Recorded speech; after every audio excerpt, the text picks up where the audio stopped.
Well, that escalated quickly.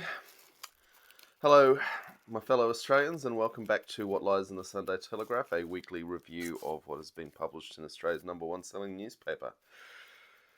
I thought about not doing the show or changing the format, but I think in these current times, some of you might be looking for a diversion, and hopefully this can provide it.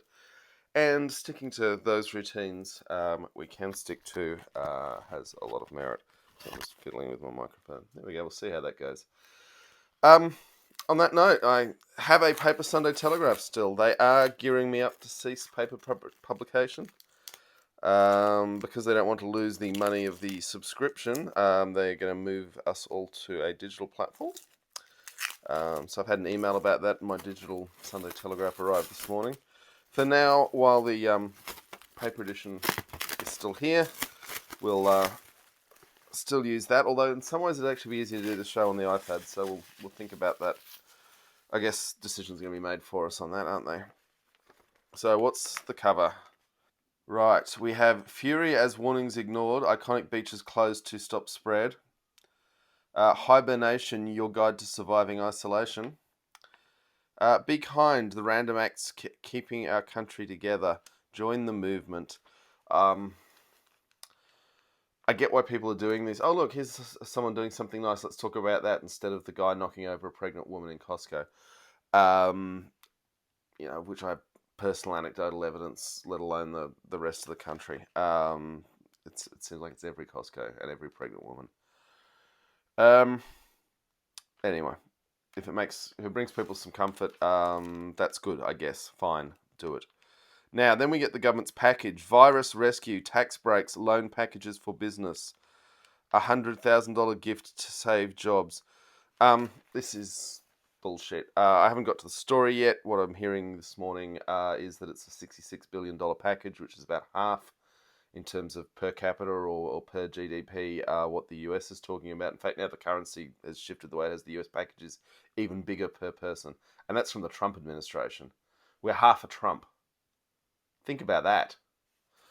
And also, stimulus to businesses that have laid off all their casuals is profoundly useless, isn't it? They're not going to rehire the casuals to sit around polishing their knobs. They're going to pocket the money, and then they're going to wait until the economy and the health situation's in a place where they can hire casuals to do a job to make money. And this isn't a criticism of those business owners. Any sane person would do it, but we have a government that just wants to give its buddies money and doesn't do what we need to do, which is income support for all the casuals who are unemployed and have been for a week now. And the rest that are just waiting until their jobs disappear, which will not be long. So, thanks, ScoMo. It's exactly what I expected from you. I thought you'd, exceed my expectations. I really hoped for it because we really needed it. Page 2, Australian Government, official medical advice. Coronavirus, what is social distancing? So there's some money for the Sunday Telegraph they need to do it. Right, the Stella magazine tells us of Kylie's family of strong women. Kylie Clark is determined to show her daughter Kelsey Lee how to be a strong woman. This is the former wife of the former Australian cricket captain. Seems massively irrelevant for page 3, doesn't it? No sign of mixed pics yet, telling us the best things in the paper. A brave girl is telling abuse secret. More than 2 decades of horror have finally come to an end for a brave young woman. Her stepfather has been ordered to pay her damages. Sounds like we're doing criminal matters in the civil courts there, and I'm glad she got money. That's great. Listen, really sad news. Kenny Rogers has passed away. 81 is, it's not a bad innings, but I would strongly recommend just listening to the Gambler album in full. The song The Gambler is obviously his iconic, huge hit, but there are some really brilliant, sympathetic pieces of songwriting and storytelling on that album. And I'm not being critical of other Kenny Rogers albums. I'm just saying that is an absolute beast of an album for anyone interested in music of a time, in really good music of a time. Cocooning your life. We have found mixed pics on page 1, 2, 4. All right, so lifestyle tips for isolation. That's where we're at. Hey, folks. I guess watching stupid. Well, yeah, let's not get too angry at ourselves, though. Watching videos like this is definitely going to be a big part of the way we pass our time, which is why I decided to keep going with it. Homegrown superstar, discover how Sydney girl Phoebe Tonkin became one of the most famous women of her generation. I do not believe that is true. Anyway, there's a baby who's never seen water in the Darling River. Could be about to change. Don't think for a second the drought is over. Sorry, apparently there is plenty of food in the country. Let's not start telling people there's anything that might make us run out of food, unless it is actually true. But housing boom. Your favourite home makeover show is back, so get ready for Selling Houses Australia to change some more lives. That's a relic of a dead industry. Keep on travelling. All you need to know about hitting the road in Australia. No, don't keep on travelling. I mean, the bloody borders are closing across state boundaries. Jesus, what is wrong with these people? Biden this time. Could Joe Biden really become the most powerful man in the world? I would bet against it. The eagle has landed. It is described as an unimaginable experience working with a trained bird of prey. See our amazing pictures and read why. And hello, sexy hair. Want to have lovely locks every day of the year? We can show you how. Now, look, I get, life must go on to the extent it can, while it can.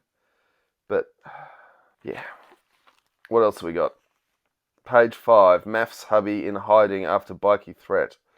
Married at first sight husband Mikey Pembroke spent almost a week in hiding, fearing for his safety while New South Wales police investigated a plot to have him bashed. Yeah, well, literally no one gives any craps about that. Probably would be better for everyone just to let him get bashed, wouldn't it? I guess we don't need him in a hospital bed. Okay, page 8 and 9, we get to coronavirus.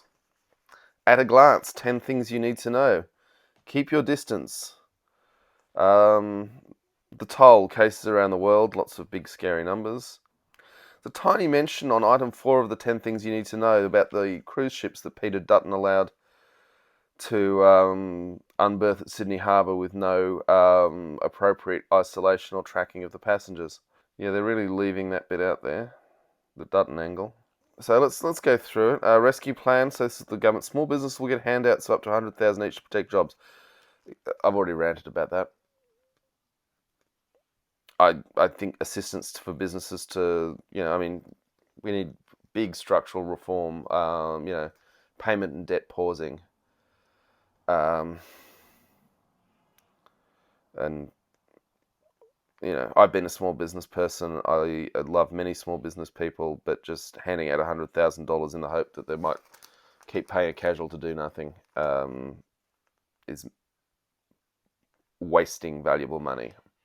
Oh, banks will offer small businesses new loans with no repayments for 6 months. Great. Load us up with debt in the middle of the biggest economic dislocation in the human history. It's sickening. It's so disappointing. We're told the Australian tourism industry is facing extinction. Yeah, the whole hospitality sector. Yeah. That's why the supermarkets are mental, because the whole economy is moving to just purchasing food and consuming it at home. Teachers want older, pregnant, or chronically ill colleagues to be sent home, and cleaners say they lack tools to properly clean classrooms despite emergency funds. Prisons. Criminal law experts urge release of older prisoners and minor offenders. 2 staff in the Long Bay Prison Hospital have tested positive. Ugh. That is not good news, because there's a concern it's really going to move through prisons. There's a bit more coverage. This is not a drill. Beach cops move in. This is the Bondi thing. People saying they're furious at people crowding onto Bondi Beach. Listen, I'm not saying it was a smart thing to do by those people, but people huffing and puffing and getting angry. And I'm normally a fan of the Batuta Advocate, but I think they really went the wrong way on this. Young people in particular are seeing everything they knew disappear before their eyes and everything they thought they had. They have no income. They still have outgoing costs. They have no prospect of any income, and the outgoing costs are not going away in any of these packages the government's announcing. They can go to the beach on a beautiful autumn day, and it's free. And also, by the time you've had your brilliant idea to go to the beach and you get there and it's full, what are you going to do? Turn around and go home? I think a lot more sympathy is really called for, and, and with everyone, like even shouting at people grabbing extra supplies in the supermarket. Sure, yeah, they're being dicks. We are all going to be dicks at some point before this is out. We are all dealing with this is mass grief on a scale unseen in this country, and I'm including the First World War in that. So if some people are taken longer to get through it, or they were never emotionally capable of not being dicks, because there's certainly no shortage of arseholes in this country in a good day. Um, it's just a lot of kindness is going to be called for to try and work all this stuff around. Right, we've got a full page ad for the Commonwealth Bank that's promising it'll support its customers, offering a fixed rate to bring certainty to your home loans. I don't have a mortgage myself. I'm firmly in rental town. But a friend of mine who does have a mortgage and quite uncertain income was telling me that she called them up this week and they just said, we'll take $800 off your payments, monthly payments for the next 2 months, and then we'll see where we are. So that's good.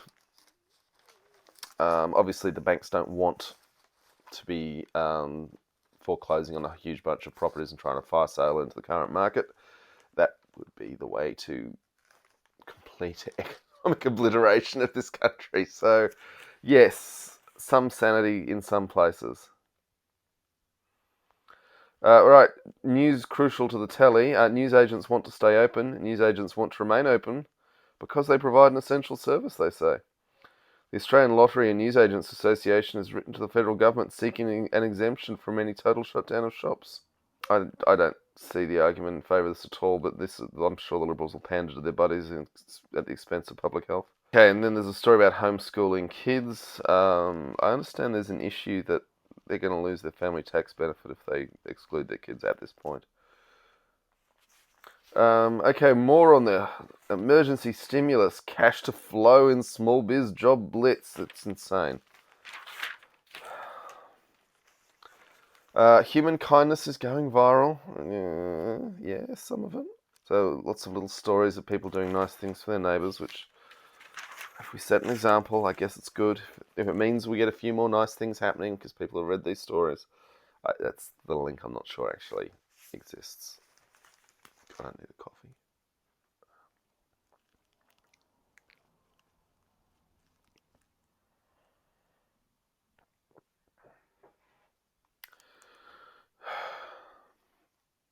Okay, now more on coronavirus. Oh, Harvey Norman's having a big 5-day sale. How is that responsible? If we're getting angry at people going to Bondi Beach, we're going to huff and puff and fulminate about that. What do we say about Harvey Norman trying to push a huge 5-day sale to cram people into their stores to buy junk? Tourism industry is facing extinction. Yeah, you along with everyone else. The frontline police already stepping in to help besieged ambos. The story about a couple getting married and cutting their guest list from 142 to 82 to comply with the events head counts. 2 more pages of corona crisis. Feast for food biz. Yeah, delivery is where it's at. I mean, any restaurant that wants to survive needs to be getting that going. I walked into a homebrew supply store yesterday to fill up my gas bottles because I'm getting ready just like everyone. And the owner, admittedly, is an old duffer. He's got it set in his ways, and he's run a successful business for a very long time. So his ways have been working for him. And I said to one of his staff, you guys planning to step up your delivery business? He says, oh, you better talk to the owner. And suddenly I was talking to the owner. I hadn't meant to bother his day. And he just looked at me weirdly. He was like, why would I need to step up my delivery business? He still had a sign in the window saying, if you've got flu-like symptoms, don't come in. But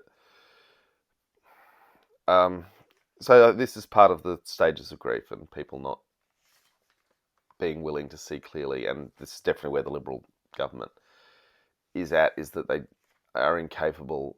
I mean, the whole purpose in life is to stop society changing, and they're just doing little half measures in the hope they can stop it changing. And change is here. Change, and I can't predict how the change will go. No one can. Anyone who tells you they can is a fool and a charlatan. But this is going to be a change like we've never seen before. Right, Sunrise Sam leaves show to beat health issues. Brekkie TV queen on leave. Samantha Armitage has taken unscheduled leave from Sunrise. She's headed into a bunker somewhere, has she? Apparently she's had a respiratory infection and is frightened by the outbreak. Well done, Sam Armitage. Real courage in a crisis being shown there. Thank God the bulldog spirit endures. Right, hunt for former SBS star, a former reality TV participant who lauded Pauline Hanson's immigration policies, is wanted by police over alleged theft and dishonesty offences. Yeah, well, it's the value space, isn't it? And when you're being confined to home, you'd like to think it's going to stay standing, but the unit block is full of defects. One of Sydney's most prolific property development companies has been accused of failing to fix significant building defects 14 months after residents moved in. There's a company heading for phoenixing, isn't it? So we've got the story of Anthony Lister, who has been accused of tattooing people involuntarily. I know some people who've met him, and apparently he's a character. Right, so we're still waiting for water to flow in the Darling River. It'd been nice to limit ourselves to 3 crises at a time, wouldn't it? The Source, political gossip with Annika and Linda. Just the 2 now. We've lost one.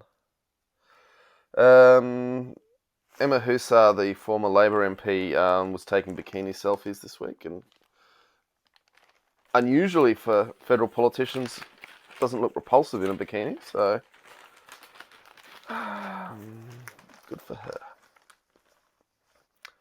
Is sunlight actually the best disinfectant? I mean, it's a political truism coined by US Supreme Court Justice Louis Brandeis that sunlight is the best disinfectant, with the idea that if people can see you, you'll have better behaviour in public conduct.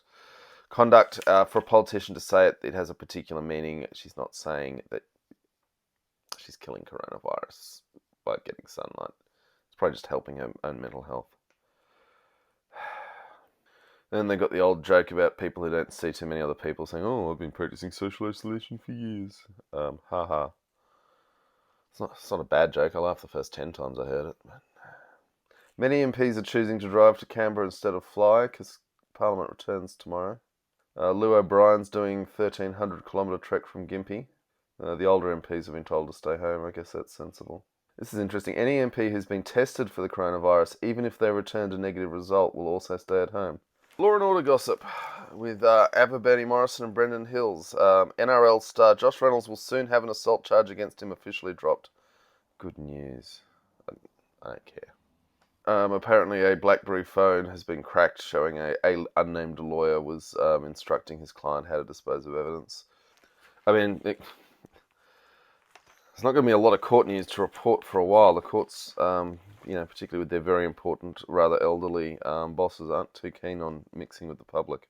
Smallsy, the Nova FM radio host, has quickly sold his investment property. Apparently he got a bullish exit price. Isn't that good? Colette Dinnigan's not attracting bids for her Paddington pad. Animal lovers have overturned a fee to keep pets in units. An un-Australian rip-off that saw hundreds of people charged a hefty fee for the right to have a pet in their apartment has come to an end. Meriton has agreed to stop charging tenants a non-refundable $1,100 pet licence after New South Wales Fair Trading threatened to take the company to court. Good bastards. A man has been charged after semi-automatic rifles, a crossbow and explosive devices were seized at a property in the state's northern tablelands. And a man's cliff fall is being probed. Why credit is the real virus? Jesus, you want to push your barrow too hard in this moment? Well, this bit is true. Barefoot investor Scott Papers warned that Australians' reliance on credit could result in a payday loan pandemic during the virus crisis.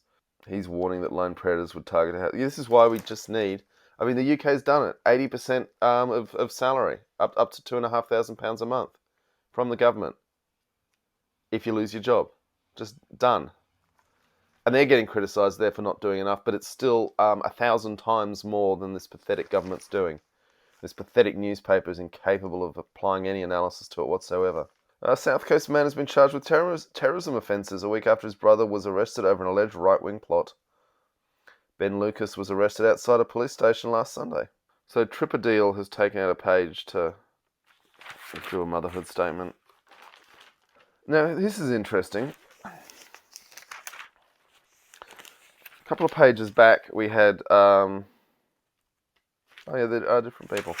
Sorry, the two women in the pictures are wearing the same dress and have the same haircut, and I thought they were the same person, but they are, in fact, slightly different. That's weird. Red tape is blocking life-changing cerebral palsy treatment. Right, we've got a story of a 2-year saga to deport an offender. A little bit of foreigner panic going on there. So we've got some good pictures of eagles. That's nice. Okay, coronavirus hibernation, living clean and calm. Tips. Visit supermarkets only when necessary, considering buying food online or takeaway instead. Going to the shops is unavoidable. Try to go in quieter periods. They've got a lot of stuff about cleaning, and I mean, if it makes you feel better to vacuum the house, gives you a sense that you're in control, then definitely just do it. But fundamentally, if no one's coming in and out of your house, if it's already there, it's already there. And if it's not, it's not. It's not going to come in just because something gets dirty. But, you know. Right, use a webcam and get out of your pajamas, they say. Yeah, for working from home. As someone who worked from home for a number of years, there's a problem here. But yeah, the big tip is just set clear times for when you're going to do things and try and stick to those times. And a bit of discipline with when you start the day is a good idea. Routine is highly recommended by experts at this time. The problem is that working from home works if you can go out when work's finished. Like normally you finish work, you go home, that's your transition. And if you work from home, normally you find you go out a bit more, just go somewhere, talk to someone, get some human interaction that you would have otherwise had in the office. And obviously that's not going to be what we do. All right, more motherhood statements. Take care, but stay in touch and active. In this house, we're working on a plan to do a lot more exercise heading into the future. I'm not saying we will, but we're definitely planning to. And I'd recommend that. If you haven't sold the home gym on Gumtree, maybe dust it off and set up a plan. Apparently, tradies are using technology to keep their distance. And smart recipe times. Well, a lot of people are going to have to learn how to cook. It's one of the many tragedies unfolding. NRL, 500 million reasons to despair. Shutdown would cost NRL $500 million. Well, you and everyone else. Right, not travelling that well. Warriors struggling. That's New Zealand Warriors who play in the NRL who are trapped away from home. And let's remember that the planes have stopped. There's no one at the airports to process things, or not for long. It's not going to be. It's never going to be as simple to travel. There's a prediction you can bank. It's never going to be as simple to travel as it was in 2019. Okay, keeping on the coronavirus hibernation guide, we have movies you should watch. They're not recommending any pandemic contagion style films, which I think it's a mistake. We've been doing a bit of a marathon, and it's really quite fun to say, oh, yeah, that looks familiar, or nah, that's not how it works. I think try and limit yourselves to the ones where they get it under control. Some podcasts recommended, just playing their own books here. I mean, look, YouTube is a cornucopia. Just go watch old concerts of artists you loved for a while. I mean, we are at least blessed that this crisis has occurred now. If it was 10 years ago or even 20 years ago, I mean, can you imagine a run on the VHS stores? DVD hoarding, DVD sanitation tips so you can swap them in your neighbours' letterboxes. Right, Netflix is establishing a $100 million relief fund for workers in the worldwide creative community affected by the virus, caused a halt of most film and television production. That's something to remember. You've got about 6 months of new content, and then it's going to be a while. Deep breaths, folks. Deep breaths. Italy can't stop its spiralling toll. Death toll leapt by 627 in a single day, by far the biggest 24-hour rise recorded anywhere. Young are not immune. World Health Organization has warned young people around the world that they are not immune to COVID-19, and it's not just a disease that threatens older people. You are not invincible. This virus could put you in hospital for weeks or even kill you. Well, once it really gets going, there won't be room in the hospital. Okay, leaders are burying their heads in the sand. Dateline Tehran. Iran's leaders vowed to overcome the coronavirus outbreak in upbeat messages marking the Persian New Year. And then there's the issues of whether Iran's death toll is a real number. Trump's angry defense, defending his handling of the coronavirus pandemic. An angry President Donald Trump lashed out at reporters and clashed with his own health officials on the science of the outbreak. Utterly incapable of doing what needs to be done, so once more we stand in solidarity with our American friends. ScoMo can at least stick to his talking points, you've got to give him that. And the looting goes on. Two Republican senators are facing tough questions after selling off millions in shares just days before Wall Street dropped dramatically. Richard Burr and his wife sold between $600,000 and $1.7 million in more than 30 separate transactions in late January, just before the market fell off. Georgia's Kelly Loeffler also sold of hundreds of thousands of dollars in late January as senators began to get briefings on the virus. Both have denied any wrongdoing. Dakar, no bed's a real nightmare. The West African nation of Mali has roughly one ventilator per 1 million people, while Peru, a country of more than 32 million, only has 350 intensive care beds. Let's not get too smug on that front. Wuhan is offering us hope. The World Health Organization has welcomed the news that the Chinese city where the new virus first emerged in December had for the first time reported no new cases in 24 hours. Right, Boris Johnson has pulled out the red flag, not the white one. The UK's Conservative government has taken leaf from its Labour opposition playbook and announced it will pay people's wages, which is what has to happen. After announcing the closure of the recreation and leisure industry, including cinemas, gyms, theatres, cafe, restaurants, and even the local pub for an indefinite period, the government said it would be stepping in to pay a large chunk of people's wages. That's something that's never happened in the country's history. Treasury Chief Rishi Sunak said the government would be offering grants to all employees to pay 80% of the salaries of people who are not working, but retained on the payroll rather than being laid off. This doesn't bring in the self-employed, which is also a huge problem, but I am willing to accept we can only move so fast. But this is still moving faster and in a better direction than just handing out wads of cash to your buddies. Right, Joe was just biding his time. The race for the Democratic nomination has been all but forgotten, but it seems that barring a shock comeback, Joe Biden will take on Trump in November. Right, a vigilante self-defense militia was behind this month's massacre of 43 people in 3 Fulani villages in northern Burkina Faso, according to Amnesty International. Newark, a lonely heart catfish sting. 2 men pleaded guilty to an online dating scheme where a Kentucky woman was scammed out of more than $750,000. Lebanon fury over US helping ex-Christian militiamen. Lebanon has accused the United States of smuggling a former Christian militiaman accused of torture out of the Middle Eastern country and back to America. Russian activists are vowing to fight on. Environmental activists in Moscow vowed to persist with their campaign against plans to bulldoze a highway through a radioactive waste site. Right, Scott Pape is covering the payday loan pandemic.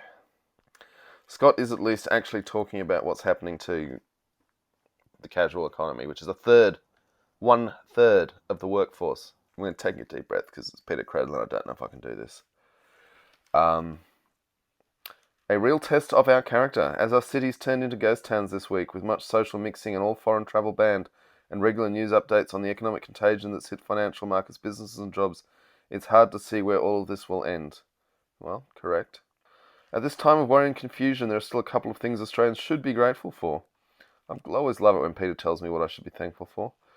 Our health planners had been thinking about how to deal with a potential pandemic for more than 2 decades. Back on 21st of January, I'm told by my colleagues at Sky, I was the first person to ask the Prime Minister in an interview about a concerning new disease outbreak in Wuhan, when the rest of the press gallery was still trying to score a hit against him over bushfires and climate change.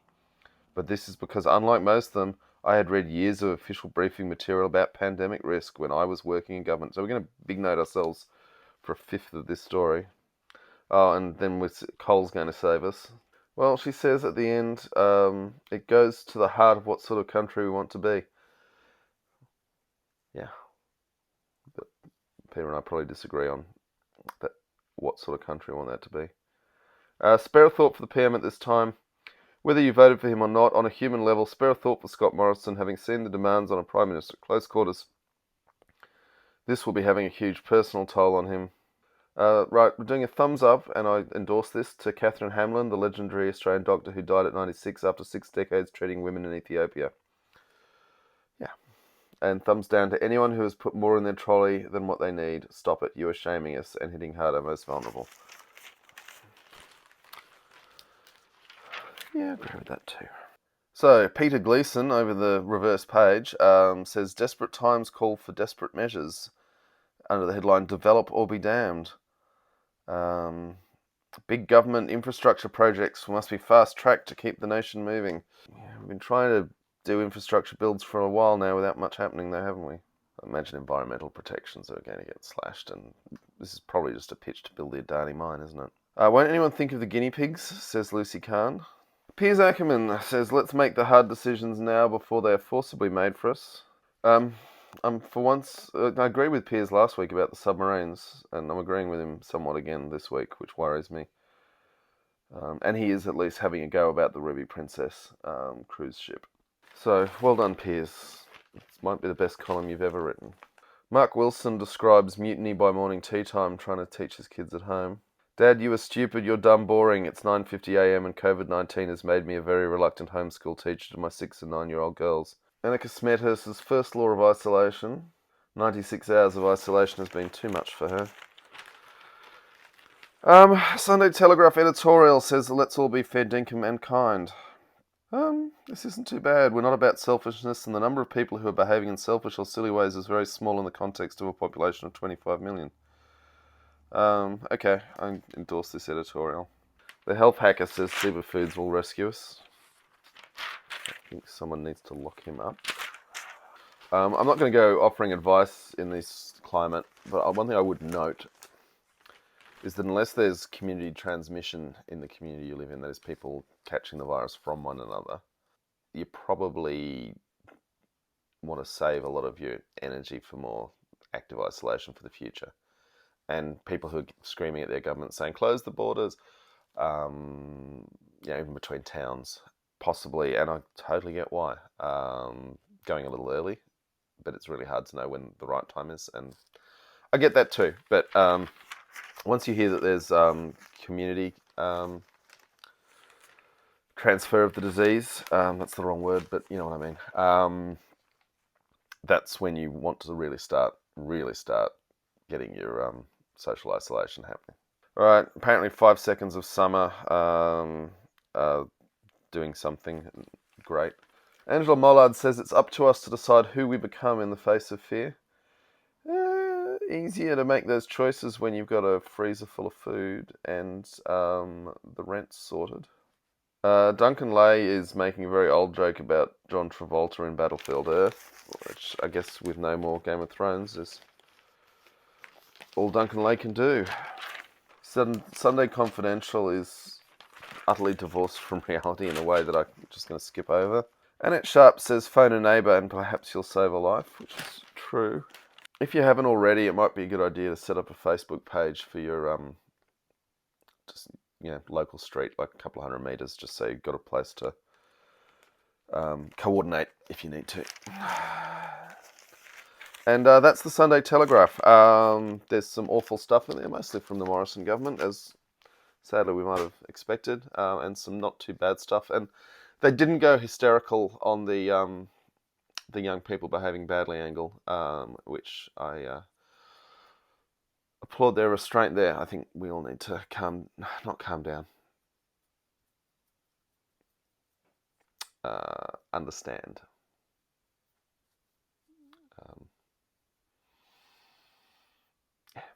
Okay, thanks folks for watching. I will be back next week, and we're going to keep doing these for the foreseeable future. And thanks for watching. Okay, bye.